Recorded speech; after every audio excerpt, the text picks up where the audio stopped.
en el comentario de la mañana, el presidente había ofrecido una entrevista en esto que yo le llamé el operativo lavado de cara. Y lejos de ofrecer una respuesta, digamos, un poco más contundente, más firme, el presidente ha caído en esa reacción típica que suelen tener en estos casos quienes se ven, digamos, como que acorralados por una denuncia y un escándalo de este nivel. De entrada, lo que ha manifestado es que él confía, cree, aprecia ciegamente en su cuñado Danilo Carrera. Y yo no me voy a alargar mucho en el tema de la corrupción, porque ya lo hemos hablado durante toda la semana, pero voy a mencionar un par de cositas nada más que sí me daban poderosamente la atención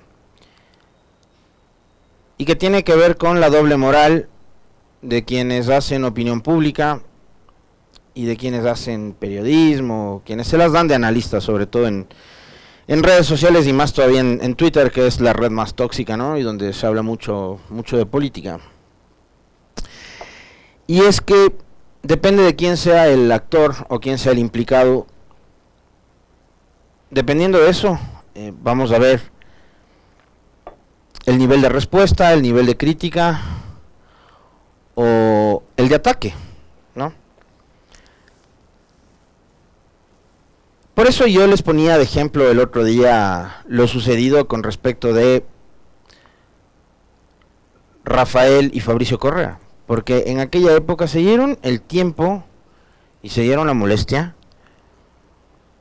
incluso escribieron un libro sobre los contratos que tenía Fabricio Correa con el Estado y que después, cuando se develaron, se fueron, se finiquitaron, ¿no? Se suspendieron, o se cancelaron, o se acabaron los contratos del hermano de Rafael con el gobierno. Que eso alguien me reclamaba el otro día en el chat. O sea, hay cosas que hay que contar la historia completa, pues ella es parte de la historia, ya se sabía. Pero yo ¿por qué traía ese tema como ejemplo y a colación?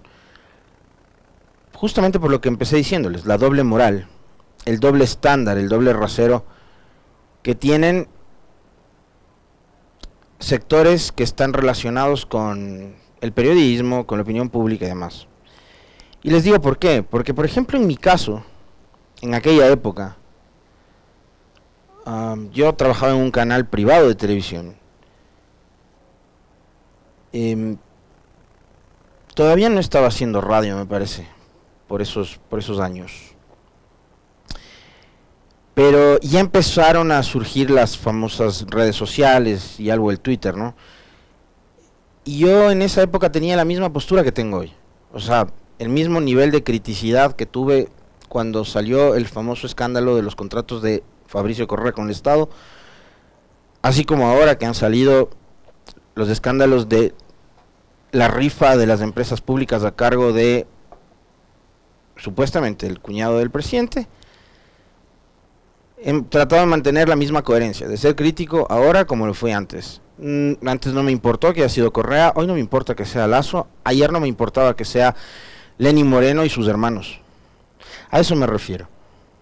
Yo siempre me voy a oponer cuando exista o se evidencie una práctica que está reñida primero con la ética, con la moral y después con lo legal. Sí, vale la pena recordar que cuando se descubrieron los contratos de Fabricio Correa con el Estado, el tipo terminó no solo alejándose del Estado y quedándose sin contratos, sino quedándose hasta sin hermano, ¿no? Porque finalmente todos conocemos y es público que las relaciones entre Rafael Correa y Fabricio Correa no existen.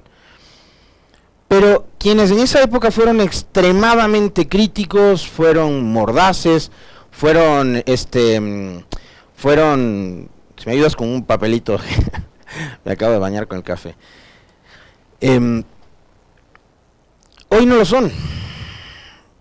Hoy guardan silencio, hoy prefieren hacerse los locos, o lo que es peor todavía, no sé si ustedes ya evidenciaron eso, pero están dándole la vuelta al tema, ¿ya? Entonces Entonces, primero quiero que ustedes reflexionen, que hagan lo mismo que he hecho yo en estos días, que es poner de manifiesto y evidenciar que hay un enorme doble rasero y doble estándar en algunos de los que hacen opinión pública a la hora de criticar cuando se trata de un caso de corrupción, donde están vinculados sectores, por ejemplo, de un determinado partido político, y ahora que se trata del gobierno al cual han apoyado y gobierno del cual algunos todavía siguen siendo adeptos y cercanos, hasta comensales, ¿no? Hasta comensales.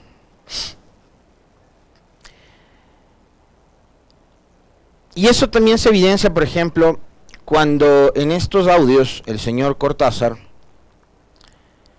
por un lado, habla de la presencia del señor Danilo Carrera, cuñado de Lazo, metido en todo este entramado de corrupción.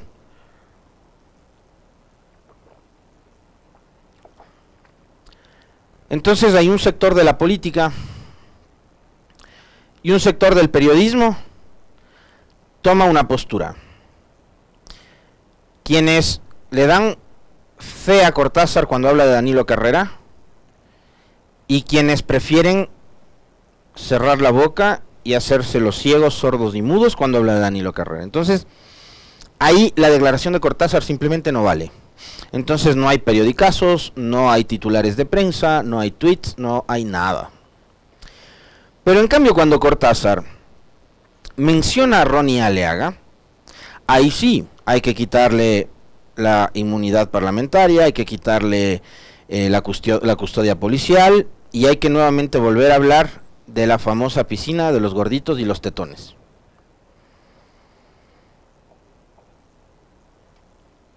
Yo soy súper estricto para algunas cosas.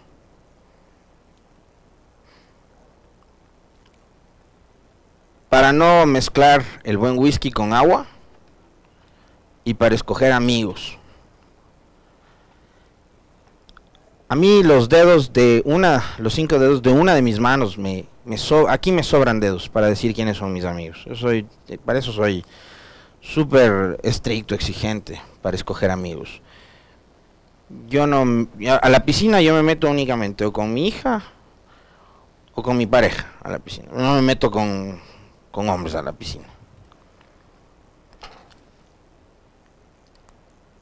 Si de este caso tiene que caer quien tiene que caer, pues que caiga. A mí no me importa si es correísta, si es anticorreísta, si es del cuñado del presidente o si es quien sea. Pero si tienen que investigar a todos los que menciona Cortázar, háganlo. Y si tienen que caer todos los que menciona Cortázar, que caigan. A mí me importa un bledo quién es. Pero háganlo. Pero dejen de encubrir. Y dejen de hacerse los pendejos cuando se trata de unos, y no se hagan los mordaces cuando se tratan de otros. No sean hipócritas. Porque esto además lo que demuestra es que la política en este país y el manejo del sector público, sobre todo cuando se trata de empresas donde hay harta plata, eso está podrido. Y que lo único que buscan, no importa si eres de derecha o si eres de izquierda, es llegar al poder por vía democrática o por la vía que fuere, como pasó con el señor Lenín Moreno, en donde no ganaron las elecciones, pero terminaron gobernando este país una banda de delincuentes. Es únicamente con el afán de entrar a hacer negocios, de enriquecerse, y finalmente los únicos que ganan con eso son ellos, el país no, porque además no entran a trabajar pensando en el bienestar común, en tratar de hacer lo mejor por los ciudadanos. O ya se olvidaron que durante la pandemia y el gobierno de Moreno se rifaron los hospitales. Ahí el botín político no eran las de eléctricas, no eran bueno, sí eran, todo era un botín político, ya. Pero resulta que la corrupción que se destapa durante el gobierno de Moreno era porque estaban haciendo negocios con la salud de la gente. Con los hospitales, con las medicinas, con las pruebas PCR, con las pruebas rápidas, con todo lo relacionado al asunto de salud. Es decir, la vida, el bienestar, la gente les importaba menos que un comino. Eso es terrible, es una vergüenza. Y tener que aceptar esa realidad también es terrible, es una vergüenza como sociedad. Si lo hacemos, no lo hagamos, no aceptemos, no normalicemos eso. por favor. Cierro ese episodio del que ojalá la próxima hablemos con algo de resultados, ¿no? O sea, que la fiscalía empiece a averiguar, a investigar, para poder saber la verdad, ¿no? De lo que pasa en torno al famoso caso del gran cuñado, el gran padrino, o como sea que se llame. Como ha sido una regla en este medio de comunicación, en donde siempre vamos a combatir a los violentos, sean quienes sean estos policías, o sean estos candidatos, o sean lo que sean. Y esta es además una actitud personal que he adoptado desde que me incorporé después de mis vacaciones, cuando había ocurrido el trágico asesinato de María Belén Bernal. Yo no voy a dejar morir el caso de María Belén Bernal en este espacio, y si es necesario me convertiré en una voz más que se haga eco de la defensa de Elizabeth Otavalo y de su nieto. Y espero que ustedes me acompañen en eso, porque tampoco, o sea, yo creo que Elizabeth no puede quedarse sola, y que nosotros como medio de comunicación no podemos abandonar a una madre que está luchando por buscar justicia después de que asesinaron a su hija, de que asesinaron a la madre de su nieto,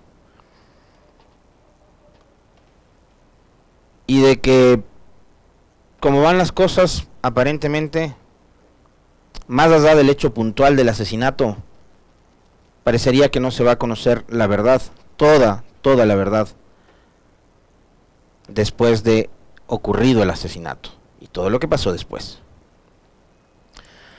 Ayer, el ex policía o policía Germán Cáceres, quien fuera esposo de María Belén Bernal, admitió que mató a su esposa. Y según él, como titula la nota del portal web de Radio Pichincha, según Cáceres, él perpetró el asesinato completamente solo, y no solo el asesinato, sino todo lo ocurrido después de dicho asesinato. Es decir, cuando se trató de bajar el cuerpo de María Belén de un cuarto piso de del famoso castillo de Grayskull, cuando se trató de envolver el cuerpo, de meter en el auto envuelto en una cobija, y trasladar el cuerpo hacia una montaña que está junto o en los alrededores de la escuela de policía. Todo eso, aparentemente él lo hizo completamente solo. Pero voy a leerles la nota porque después quiero decirles cuál es mi teoría y qué es lo que yo pienso con respecto a este tema. Al terminar su intervención se acogió al silencio, a pesar de que su abogado aseguró previamente que pidió la ampliación de la versión para decir todo lo que ocurrió el 11 de septiembre. Germán Cáceres amplió su versión sobre lo ocurrido en torno al femicidio de María Belén Bernal. El exteniente de policía confesó que estranguló a su esposa bajo los efectos del alcohol luego de una álgida discusión. Además, aseguró que luego de que la asesinó, sacó el cadáver de la Escuela Superior de Policía y enterró el cuerpo de Bernal en el Cerro Casitagua sin ayuda de nadie. Sin embargo, no explicó cómo lo hizo. Cáceres no respondió a preguntas de los abogados de ninguna de las partes. Al terminar su intervención se acogió al silencio, a pesar de que su abogado aseguró previamente que pidió la ampliación de la versión para decir todo lo que pasó el 11 de septiembre. Aunque aparte de la versión del ex miembro de la policía, aunque parte de la versión era esperada por Elizabeth Otavalo, madre de la víctima, en declaraciones previas a la ampliación de la versión que se llevó a cabo en la cárcel de La Roca, en Guayaquil, a las 11 de la mañana de ayer, Otavalo indicó que lo que esperaba con esta diligencia era que se esclarezcan detalles.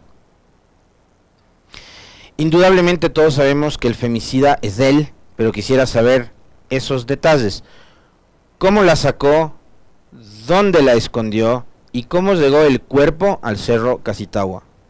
dudas absolutamente válidas que tiene Elizabeth y que obviamente las tenemos también todos nosotros. Otavalo resaltó que un día antes de encontrar el cuerpo de su hija, el coronel encargado del caso le dijo que saldrían a la búsqueda la mañana del día siguiente. Para sorpresa de Elizabeth Otavalo, la búsqueda se hizo a la medianoche de ese mismo día. Fueron a la búsqueda sin fiscalía, sin veeduría, sin abogados y sin las víctimas. La madre de Bernal cuestionó el conocimiento de miembros de la policía de los detalles del femicidio. Al salir de la diligencia, Otavalo y sus abogados aseguraron que Cáceres podría estar encubriendo a cómplices del femicidio. Con esta última versión de Cáceres se estaría quitando la responsabilidad a los otros dos implicados, la cadete Jocelyn Sánchez, que podría estar recuperando su libertad en las próximas horas, y el teniente Alfonso Camacho. La abogada penalista Lisette Pardo indicó a este medio de comunicación que si se deslinda a los dos acusados por el femicidio, podrían ser procesados en el juicio por fraude procesal que lleva a la par la familia de María Belén. Si solamente nos vamos a quedar con la versión del femicida, sería él la única persona que podría llegar a tener una sentencia. La abogada también detalló que lo que aparentemente busca la defensa es que Cáceres sea procesado sin considerar los agravantes y resguardando totalmente su seguridad. Según el Código Orgánico Integral Penal, Cáceres podría pasar de 22 a 26 años en la cárcel por este delito. La pena ascendería a 34 si se encuentran agravantes. Jesús López, abogado de la familia Bernal, indicó que Cáceres faltó a la verdad en varias ocasiones y que lo revelarán luego de que culmine la instrucción fiscal este 15 de enero del 2023. Después de esto podrían revelar más detalles del caso.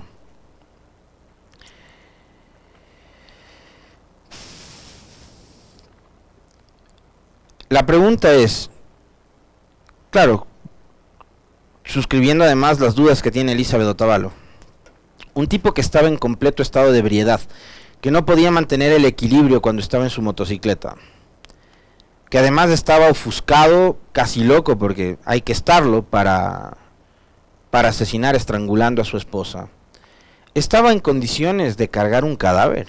Si no podía mantener el equilibrio en una moto, el tipo estaba en condiciones de cargar un cadáver. Pero una cosa que a mí, créanme, no me llama la atención, sino que me indigna. Porque como les suelo decir yo siempre, en este país parece que se ha normalizado el pretender creer que los ecuatorianos somos idiotas. En una escuela de policía, donde hay no sé cuántas, 300, 400, 600, 700 almas, un tipo asesina estrangulando a su esposa. La esposa grita desesperadamente para salvar su vida. Pide ayuda, pide auxilio. Y nadie le escucha. Hubo manchas de sangre dentro de la habitación en donde asesinó a María Belén. Es decir, que aparte del estrangulamiento, hubo algo más, o pasó algo más. Pero lo de fondo es que nadie escuchó nada. Y en ese mismo espacio, en donde nadie escuchó nada, nadie vio que el tipo sacaba un bulto envuelto en una cobija y que seguramente metió, no sé si al baúl del carro o en el asiento posterior del carro, lo que sea, porque en la moto no se habrá llevado el cadáver seguramente. Pero en una escuela de policía no hubo cámaras. Ahora que hay un candidato que anda ofreciendo poner cámaras en todo lado. Pero si ni en la escuela de policía ha habido cámaras, pues. Nadie le vio, nadie escuchó los gritos. Nadie le vio sacar un bulto al tipo y después, por último, nadie le vio salir en el carro llevándose algo en actitud sospechosa en la madrugada.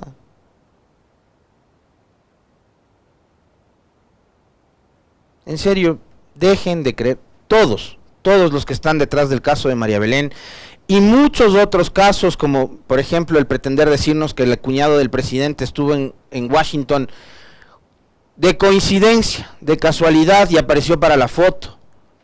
Ya, de verdad, dejen de creer que los ecuatorianos somos imbéciles, porque no lo somos. Se les está pasando la mano con eso.